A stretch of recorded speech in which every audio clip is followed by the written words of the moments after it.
야담상회를 찾아주신 선비님들 감사드리옵니다. 야담상회, 오늘의 이야기 시작합니다.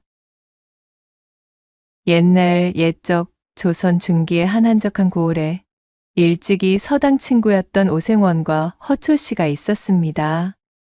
이 두 사람은 서로가 기묘하게 대척되는 삶을 살아오고 있었답니다. 오생원은 일찌감치 서책을 붙잡고 있던 시간을 포기하고 장삿길로 우회하여 바닥부터 시작해 종국에는 차곡차곡 알차게 부를 획득하고 비로소 떵떵거리는 알부자가 되어 부족함 없이 지내고 있었지요. 허나 반대로 허초씨는 예전부터 한결같이 책을 곁에 두고 열심히 과거에 정진하였으나 연일 낙방을 거듭하는 통에 가세가 급격히 기울어진 선비였습니다.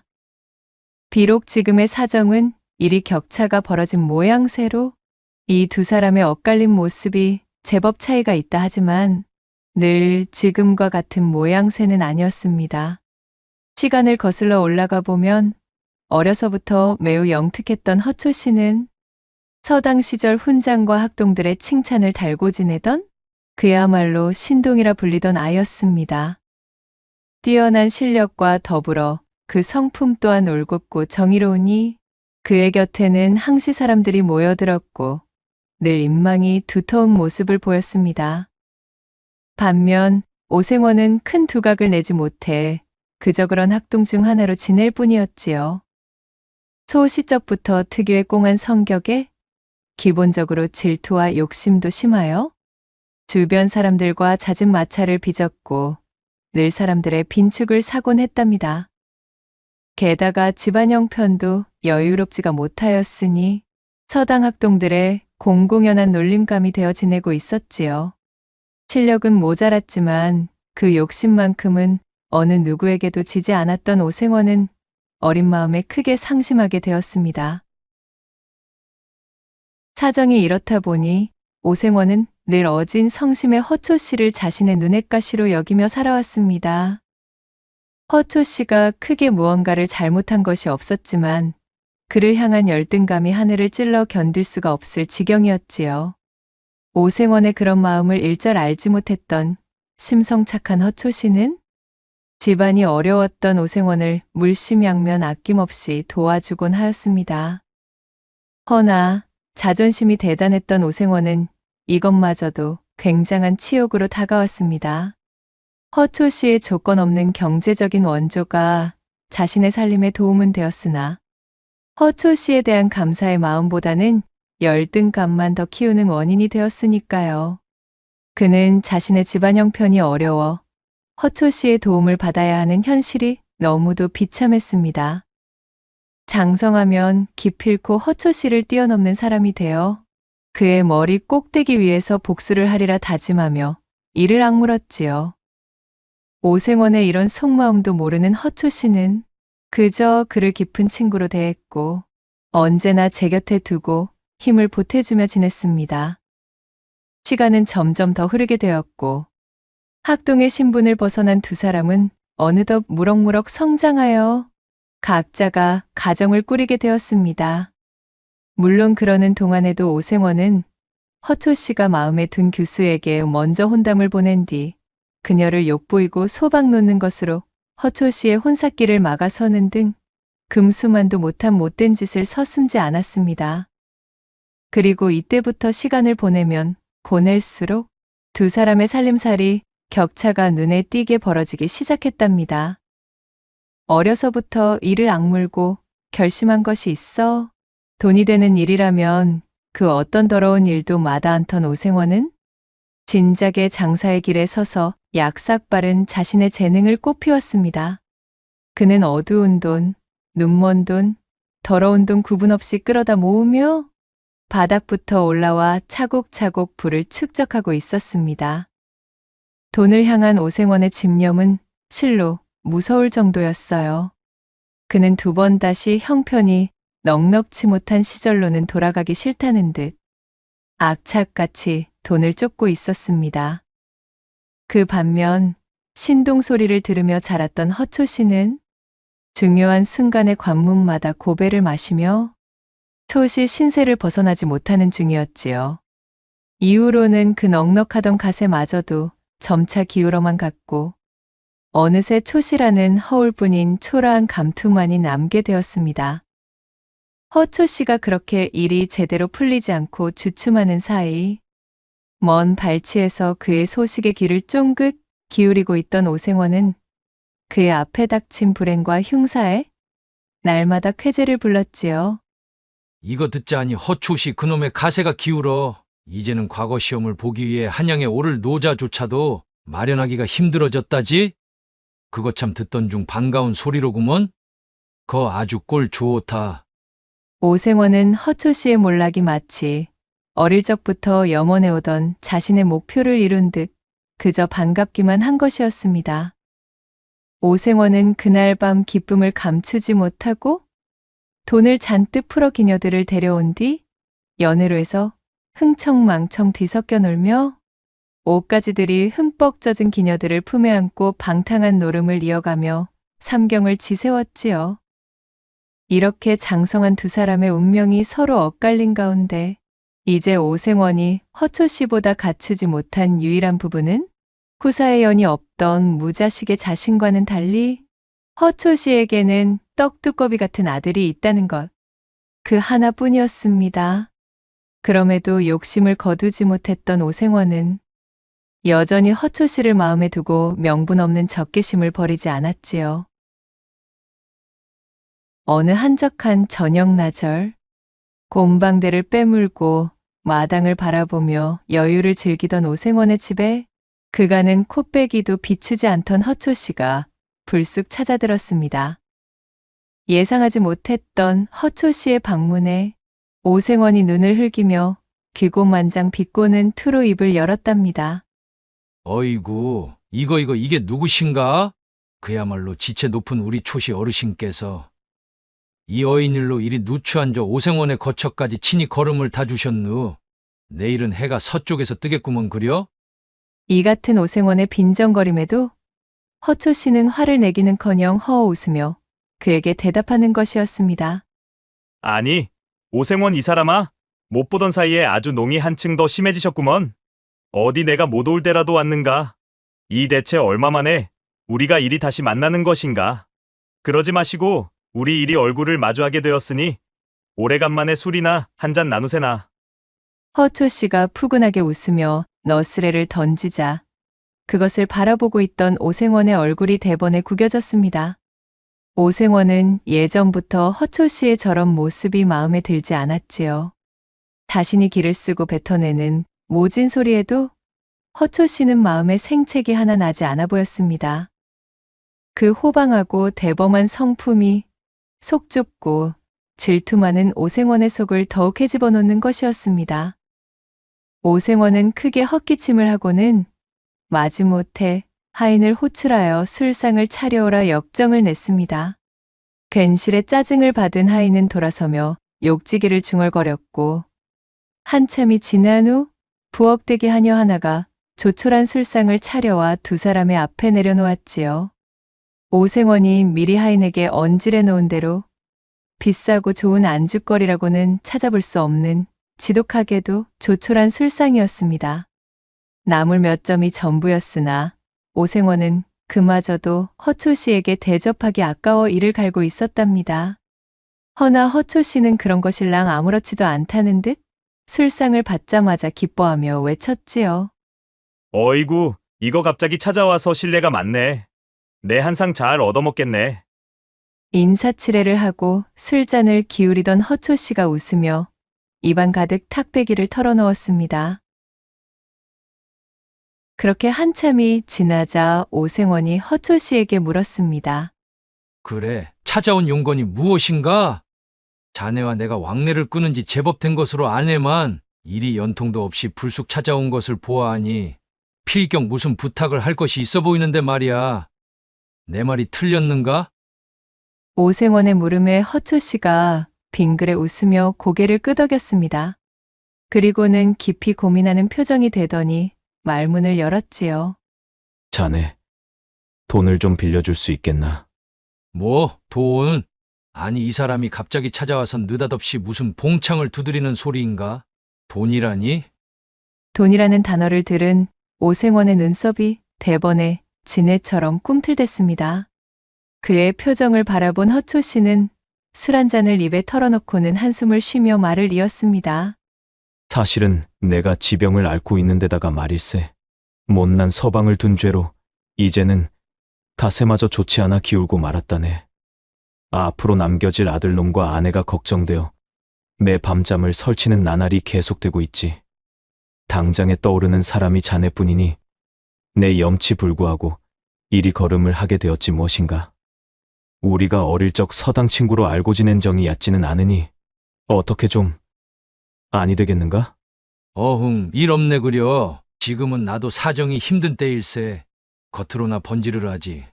속은 골아터져서 영 실속이 없지 뭐겠는가. 그런가? 내가 보기에는 더할 나위 없이 풍족해 보이네만. 그것이 다 허상이고 헛개비 아니겠는가. 나도 이래저래 아주 들어갈 곳이 많아서 죽겠다네. 버는 만큼 또 나가야 될 것도 많은 법이니까 말일세. 오생원은 소시적 자신이 허초 씨에게 받았던 도움은 일절 생각지도 않았습니다.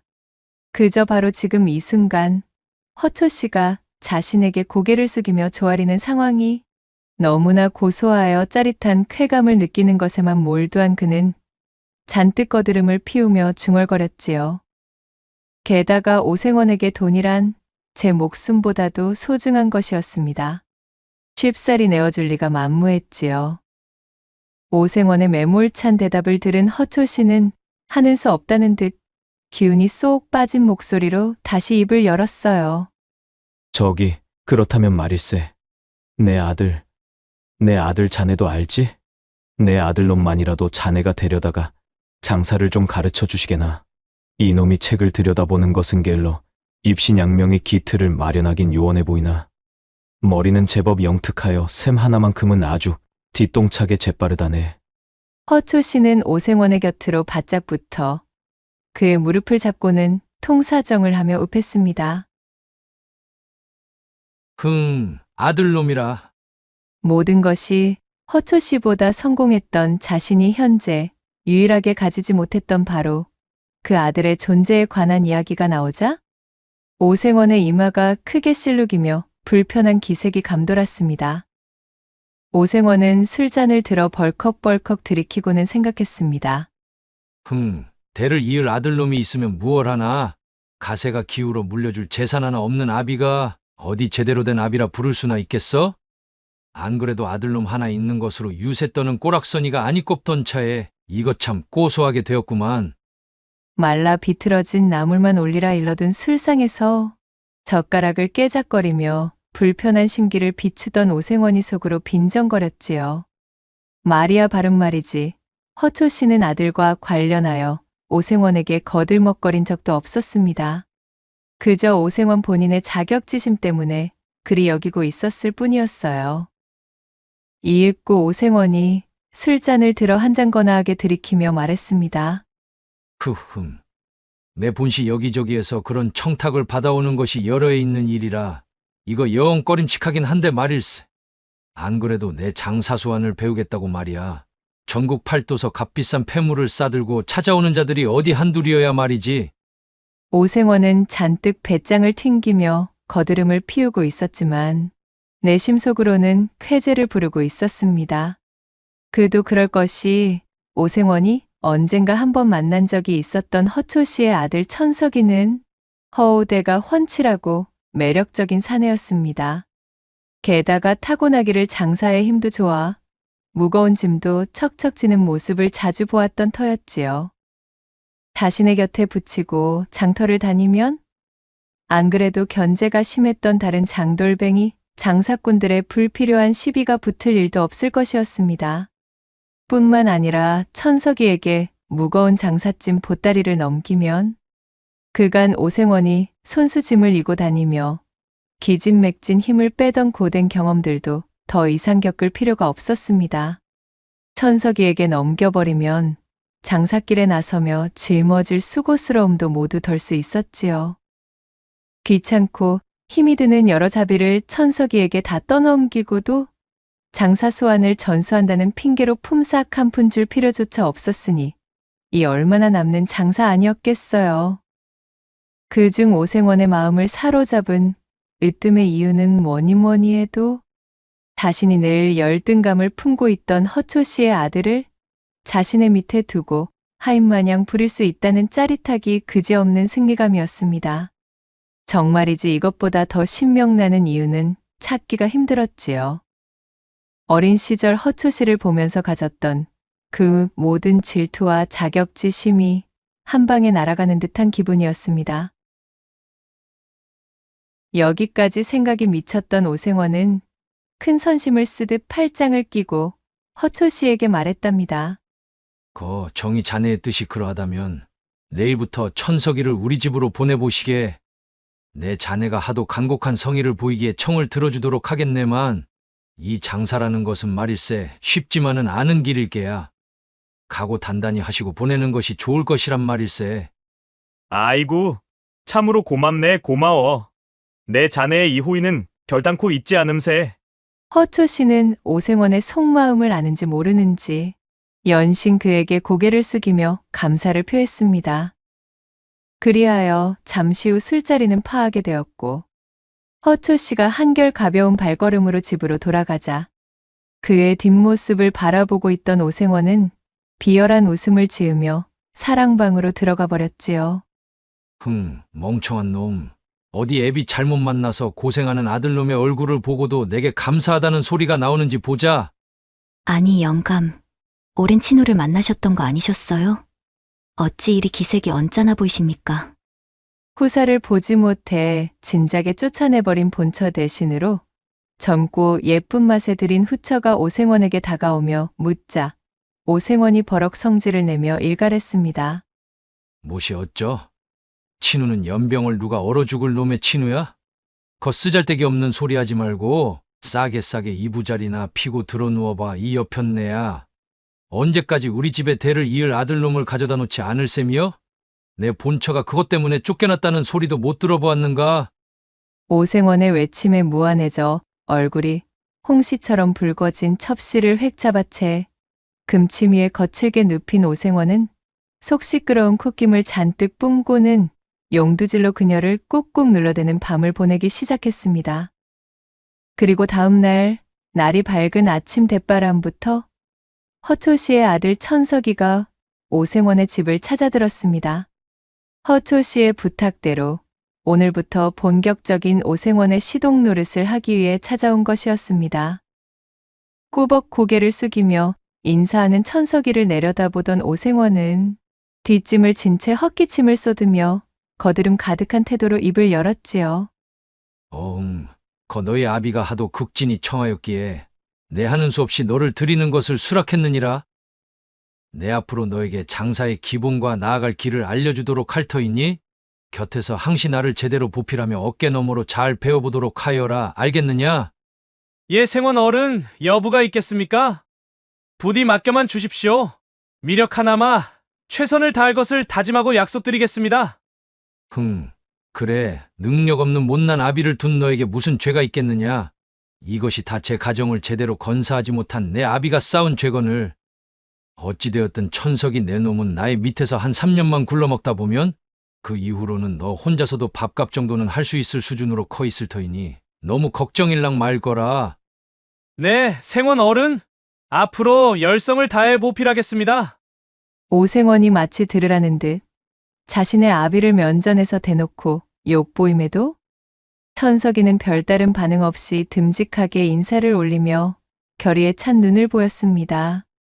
그런 천석이를 흘끔 흘겨보던 오생원은 마땅찮은 눈빛으로 몸을 획 돌려 마당 안쪽으로 들어가 버렸지요. 그날 이후로 오생원은 근 달포 동안을 천석이를 데리고 다녔습니다. 이른바 전국 팔도를 돌아다니는 유랑 장사길에 천석이를 동행시킨 것이었어요. 말이 팔도 유랑 행상이었으나 사실 장사미천이라고는 다름 아닌 오생원의 집에서 직접 만든 조악한 가짜 강장 청심환이나 가짜 해구신 검포, 또한 가짜 기력 보양제 등이었습니다. 그것들을 비싼 상품인양 비단보에 잘 말아 포장하여 괴짝에 차곡차곡 쌓아 올린 것을 천석이에게 짊어지게 하였고, 오생원은 앞장서서 단골, 고객들의 집들을 방문하여 기세 좋게 그것들을 팔아댔습니다. 여느 때와 마찬가지로 어느 으리으리한 기와집 앞에 선 오생원은 늘상 왕래하던 사이인 듯 대문을 익숙하게 두드렸지요. 인기척에 하인이 나와 문을 열어주었고, 그렇게 대궐 안으로 들어간 오생원이 집주인과 반갑게 인사를 나누었습니다. 집주인은 그야말로 나이가 지긋한 영감이었지요. 아이고 이보게 오생원, 어찌 이리 걸음이 늦었는가? 내 자네를 기다리느라 눈이 빠지기 일보 직전이었자는가? 어르신, 그간 강령하셨습니까? 그래, 별고는 없었지요. 기사, 제가 항시 공급해드리는 그 강장제를 드시고 별고가 있을 리가 있겠습니까마는. 물론이지. 그렇고 말고. 그나저나 자네, 지난해에 꼭 구해준다던 물건, 이번에야말로 가지고 왔는가? 단단히 기억하고 있겠지. 이번에야말로 반드시 구해놓겠다. 나와 깊이 약조하지 않았는가? 노쇠한 몸으로 장기침을 해대던 영감이 곁에서 부채질을 하며 심드렁이 두 사람의 대화를 듣고 있던 젊은 첩실에게 손짓을 했습니다. 뭔가 중요하고도 비밀스러운, 그러면서도 첩실에게 보여서는 안 되는 거래라도 하는 듯한 낌새였지요. 첩실은 콧방귀를 뀌고는 몸을 돌려 방에서 나가버렸고, 그런 첩실의 엉덩이를 음흉한 눈빛으로 훑던 오생원이 대답했습니다. 어이구, 영감님, 입 아프게 말한들 무엇하겠습니까? 안 그래도 내 이놈을 구해놓기 위해 조선팔도 안 나가본 바다와 안 둘러본 섬이 없습지요. 진귀하다는 소문이 팔도로 퍼져나가 있는 통에 이 물량이 턱없이 부족하지 뭡니까? 전국서 아저씨가 마른 귀한 물건이지요. 오, 그래. 참으로 고생이 많았네. 어디 좀 보여주시게. 어디 그뿐이겠습니까? 이것을 구해 돌아오는 길에는 해적까지 만나버린 통에 참말로 죽을 뻔하였지요. 이리도 어렵사리 구한 물건이니 가격은 제대로 잘 쳐주셔야 하겠습니다. 자, 천서가 여기 영감님께 우리 물건을 보여드리거라. 오생원의 하명에 천석이 짊어지고 온 짐짝을 열어 비단 보따리를 풀어 보였습니다. 그러자 고급스러운 향나무 상자 안으로 소중하게 감싸둔 기력보양제가 영감의 눈에 들어오는 것이었지요. 저 오랑캐국의 우두머리조차도 감히 마음대로 취하지 못했다는 귀하디 귀한 보력제입니다. 임금 앞으로 들어가는 진상품과 동일한 품질의 것이지요. 아시겠으나 그야말로 부르는 것이 값인 물건임을 명심해 주십시오, 어르신. 오호라. 그래. 내 값은 달라는 대로 쳐줄 터이니 일단 자네가 가지고 있는 물량을 모조리 내게 넘기게. 아이고, 어르신, 그것은 아니 될 말씀입니다요. 저기 한양의 강참판 어르신 댁에도 가져가기로 이미 깊은 약조가 되어 있습지요. 이걸 여기서 영감님께 싸그리 넘겨버리면 저는 뒷감당이 아니 됩니다. 신들린 듯한 말솜씨로 그럴듯한 거짓부렁을 지어내는 오생원의 입담에 영감은 애가 달아 발을 동동 구르며 애걸복걸하는 모양새가 되었지요. 어허, 이 사람아. 곱절로 쳐주겠네. 내게 넘기게나. 아까 보지 않았던가. 이 나이에 저런 젊은 첩을 끼고 사려니 내 하루가 다르게 기력이 부족함을 느끼고 있지 않았겠는가 말이야. 돈이라면 달라는 대로 줄 터이니 사정 좀 봐주시게나. 이러시면 참으로 곤란한디. 다른 사람도 아니고 영감님이시니 내 이번만 특별하게 밀어드리겠습니다. 대신 절대 다른 곳에 소문내시면 아니 되시는 부부님은 또 명심해 주십시오, 어르신. 영감님께 전량을 넘겼다는 풍문이 퍼지기라도 하는 날에는 저는 이제 다시는 영감님과는 거래를 못할 터이니 말입지요. 그렇게 잘 짜여진 각본대로 움직인 오생원이 영감에게 싸구려 가짜 언약을 덤터기 먹여 옴팡지게도 비싼 값에 밀어넣었고, 천석이가 짊어지고 있던 괴짝의 거의 대부분을 소진하게 되었습니다. 가벼운 발걸음으로 영감의 집을 나선 지 조금 지났을 때 자꾸만 뒤를 돌아 방금 전에 기와집을 힐끔거리던 천석이 무겁게 입을 열었습니다. 저 하생원 어른, 제가 무엇을 좀 여쭈어도 되겠습니까? 그래, 말해보거라. 다름이 아니고 방금 파신 기억 보양제 말입니다. 그것은 그저 제가 뜯어온 자포를 말려 집에서 대충 뭉쳐낸 한약 아닌지요. 그런 것을 어찌 저리도 비싼 값으로 팔 수가 있으십니까? 천석이의 말을 들은 오생원이 너무나 한심하다는 표정을 지으며 멈춰섰습니다. 그는 꾸짖듯 천석에게 소리쳤지요. 무시 어쩌고 어째? 아니 이런 세상천지 덜 떨어진 놈 같으니라고는 제 아비를 닮아 융통성이라는 것이 아예 씨가 말라버린 놈이로구만? 이 멍청한 놈아, 본디 장사라는 것이 다 그런 것임을 정녕 모른단 말이더냐? 자네 집리에 진짜 백인 명약을 구해온들 그것이라고 어디 무조건 다 제값을 하는 줄 안다면 큰 오산이니라. 그저 좋은 것이라고 믿고 먹으면 그것이 곧 보양제요 보력제인 것을. 저 영감은 골골대는 몸으로 저토록 젊은 첩실비위를 맞추느라 밤마다 진땀을 빼며 시달리고 있으니 이번 거래로 누이 좋고 매부 좋고 아니겠느냐. 오생원이 침을 튀기며 열변을 토하니 천석이는 실망스럽다는 듯 작게 중얼거렸습니다. 허나 생원 어르신, 그것은 남을 속이는 행위지 않습니까? 아니 이놈이 그래도 썩 입을 다물지 못할까? 그런 마음가짐으로 무슨 큰일을 배우겠다고. 내 놈은 참으로 부자가 되긴 다 글렀다 이놈. 화가 나 잔뜩 성을 내며 팔자걸음으로 앞서 걷는 오생원의 뒷모습을 지켜보던 천석이 조용한 목소리로 말했지요. 부자라. 부자 말씀입니까? 천석은 오묘한 표정으로 성큼성큼 앞서가는 오생원을 바라보다 그의 뒤를 따라 걸음을 옮겼습니다. 그러한 일이 있고서도 두 사람은 줄곧 붙어 다니며 장사를 이어나갔지요. 두 사람은 정해진 기한 동안 조선 곳곳을 돌아다니며 장사에 매진하는 것을 게을리하지 않았답니다. 장사 미천으로 잔뜩 마련해둔 갖가지 가짜 보양제들을 몽땅 팔아치워 집으로 돌아올 시기가 되었을 때쯤에는 두둑하게 한몫 생긴 상태였지요.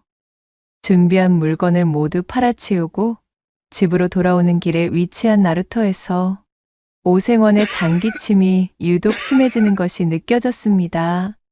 장사를 나서던 때부터 나오던 마른 기침이었는데 지금은 눈에 띄게 심해진 모양새였습니다. 이거야 원 제 얘기. 해가 갈수록 몸이 약해지는구먼. 자 서두르자. 이 배를 놓치면 하루를 꼬박 기다려서 배를 잡아야 하니 손해가 이만저만이 아닐 것이야. 예, 생원 어른. 우직하게 자신을 보필하는 천석이의 부축을 받으며 그렇게 그들은 첫 장거리 장사길을 성공리에 마치고 집으로 돌아오게 되었습니다. 함께 다녀보니 오생원의 생각보다도 천석이는 더욱 쓸모가 많았습니다. 처음에는 허초 씨에 대한 자격지심과 억하심정으로 천석이를 낮잡아보고 멀리하였으나 시종일관 성실하고 초심을 잃지 않는 꾸준한 모습에 서서히 그에 대한 마음도 열리고 있었답니다. 오생원은 그 이후로도 천석이를 데리고 곧잘 장사를 나가게 되었고 그렇게 꼬박 3년이라는 시간을 방방곡곡 조선팔도를 누비며 장사를 하며 천석이를 가르치게 되었습니다. 그 시간 동안 오생원의 장사 수완을 알뜰살뜰 흡수한 천석은 이제는 오생원이 시키지 않아도 능숙하게 장사를 할 수 있게 되었지요. 일취월장 수완이 늘어 천석이는 당최 못 파는 물건이 없었습니다. 어느 날은 목표한 금정보다도 훨씬 더 많은 수확을 올릴 때도 있었으니까요.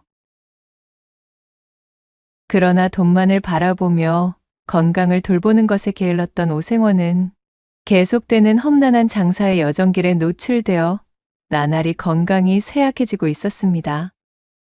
꼬박 3년을 채우고 나니 그의 몸 상태는 매우 악화되었기에 장사 말미쯤에는 차도가 보이지 않을 정도로 좋지 않은 상황이 되어 있었습니다. 장기침으로 시작하던 곧불기가 이제는 뿌리 깊은 기침으로 변질되어 각혈의 빈도마저 잦아지더니 마침내 자리에 드러눕고 만 것이 아니겠어요? 순식간에 앙상해진 몸으로 자리에 몸져 누워있는 오생원에게 한 짐 가득 장사거리를 실어나가 몽땅 팔아치워 엽전을 두둑히 챙겨온 천석이가 다가서며 걱정스레 말했습니다. 생원 어른, 좀 어떠십니까? 어서 쾌차하셔야 또 장사길에 나설 텐데요. 그동안 불평불만 한마디 뱉는 법 없이 자신의 밑에서 3년간 비가 오나 눈이 오나 한결같이 시중을 들어온 천석이를 어느새 신뢰하게 된 오생원은 자신을 찾아온 임종의 순간을 깨닫고는 입을 열었지요. 천서가, 그간 내 밑에서 온갖 툭툭한 일을 견디며 참으로 잘 버텨내었구나. 내가 가진 장사 수법을 너에게 모두 전수하였단다. 이제 나 없이 너 스스로도 충분히 부자가 되어 무너진 너의 집안과 가세를 일으킬 수 있을 것이다. 이제부터는 천석이 네가 나의 상단과 전방들을 맡아 관리하며 그렇게 명맥을 유지해다오. 그리고 우리 집안과 내 후처 역시도 내 잘 부탁하마. 속 깊은 곳에서 끓어오르는 진심을 힘겹게 전한 오생원이 눈물 가득한 얼굴로 천석이를 올려다보며 글썽거렸습니다. 후계자로 삼을 아들 하나 없었던 오생원은 자신을 보필하며 긴 시간을 함께해준 천석이에게 의부사들과도 엇비슷한 감정까지 느끼며 어느새 천석이를 의지하고 있는 자신을 발견한 것이었지요.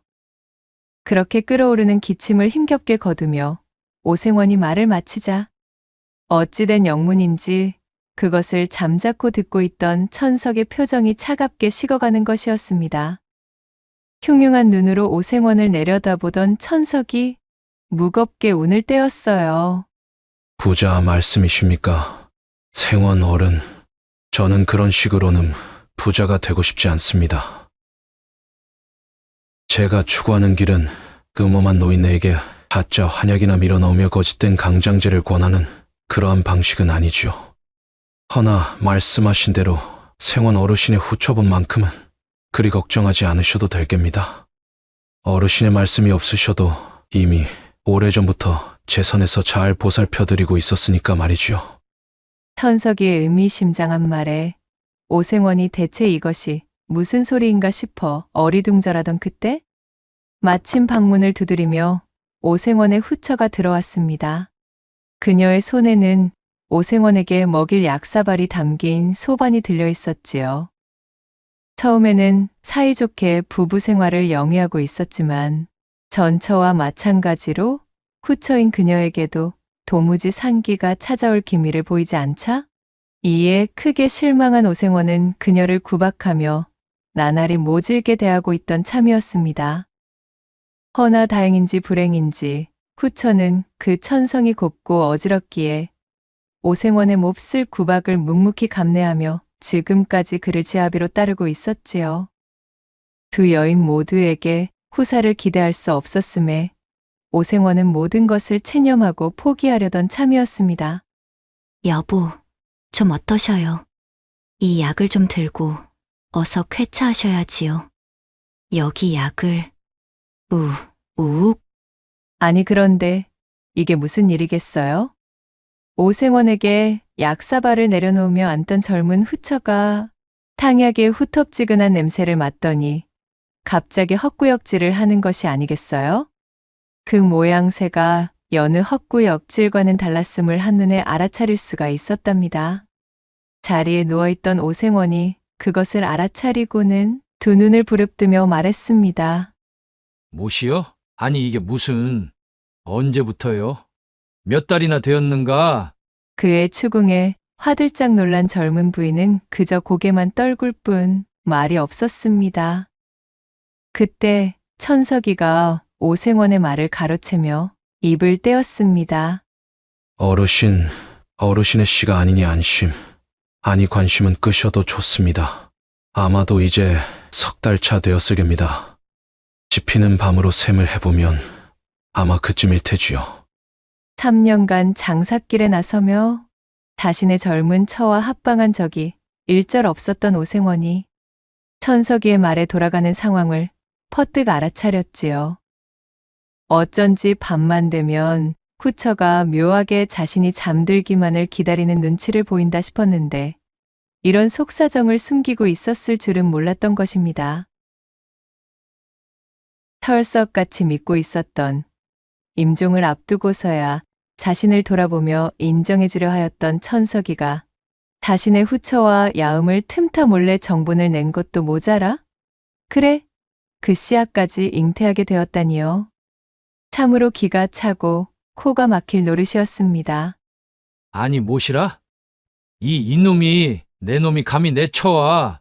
믿었던 도끼에 발등이 찍힌 분노에 핏발 가득 선 눈으로 무섭게 천석이를 올려보던 오생원이 깊은 기침을 하며 소리쳤습니다. 부들부들 떨리는 손으로 천석이의 멱살을 쥐려 했지만 병든 몸이 그의 뜻대로 움직여줄 리가 없었어요.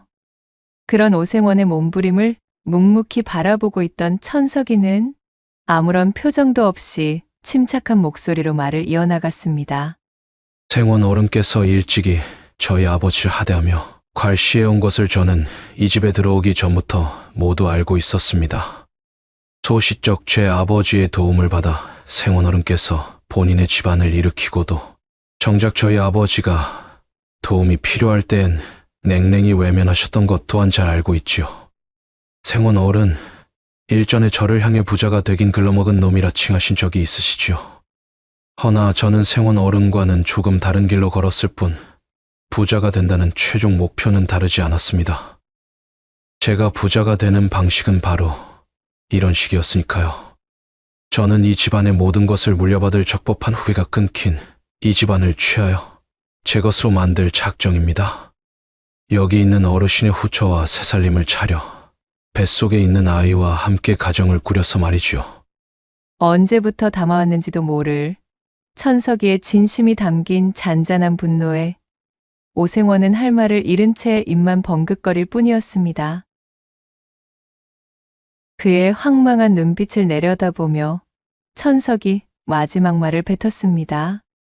생원 어른, 본디 장사라는 것이 이런 것 아니겠습니까? 제게 그리 가르치지 않으셨습니까? 누이 좋고 매부 좋은 것이 바로 장사의 기본이라고 말이지요. 가르침대로 행하고자 하였던 것이니 너무 놓여오는 마시기 바라겠습니다, 어르신. 이놈! 부엉이가 구슬프게 우는 삼경의 시각, 치밀어 오르는 화를 주체 못한 오생원은 그날 밤을 넘기지 못하고 그렇게 원통하게도 눈을 감아버렸습니다.